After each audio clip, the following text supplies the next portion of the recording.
என்னது காயத்ரி வயசு கேக்குது? ஒருவேளை கனவு கண்டுட்டு இருக்கோமோ? கனவுலதான் அவ வராளோ? நம்ம தூங்குவோம், கனவுலதான் வர்றான்னு நினைக்கிறவ. நேர்ல எப்படி வருவா? கனவுலனாலும் நீ வரிய காயத்ரி, அது வரையும் நான் சந்தோஷப்பட்டுக்க வேண்டியதுதான். உனக்கு ஏன் தங்கம் என்ன பிடிக்க மாட்டுது, ஆனா எனக்கு ஒன்ன மட்டும்தான் பிடிக்கும். இந்த பேரியப்பா இன்னும் திருந்தலையா? கனவுல கூட என்னைய பத்தி தான் நினைச்சிட்டு இருக்கான். அவ்வளவு டீப்பாவா என்னை லவ் பண்றான் இவன். இப்பதான் ஒரு பெரிய பிரச்சனையில வெளில வந்திருக்கேன், அதுக்குள்ள இன்னும் பெரிய பிரச்சனை இழுத்து விட்டு போயிருவான் போல இவன். தங்கம் தங்கம், எப்ப தங்க எங்க வீட்டுக்கு மறுபடியும் வேலைக்கு வருவே?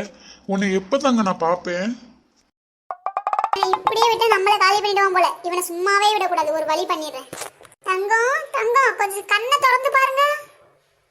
யாருப்பா டிஸ்டர்ப் பண்றது? என் காய்மா கூட டியூட் பாடிட்டு இருக்கேன்.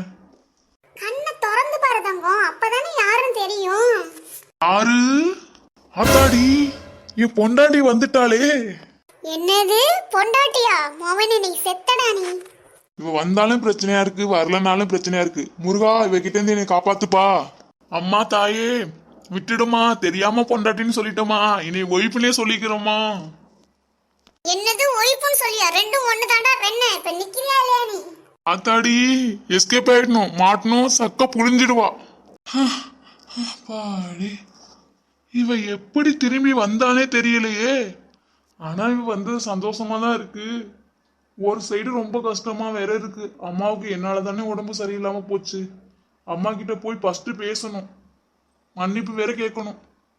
இப்பதான் பெரிய கஷ்டத்துல இருந்து திரும்பி வந்திருக்கேன். இவன் இன்னும் பெரிய பிரச்சனை இழுத்து விட்டுருவான் போலயே. இனிமே பொண்டாட்டி கிண்டாட்டின்னு சொல்லி கூப்பிடட்டும். அவன் வாயில கோணி ஊச வச்சு தச்சு போடுவான் தச்சு. அம்மா அம்மா, நான் யாரையும் பார்க்க விரும்பல. இங்க இருந்து வெளில போ சூர்யா.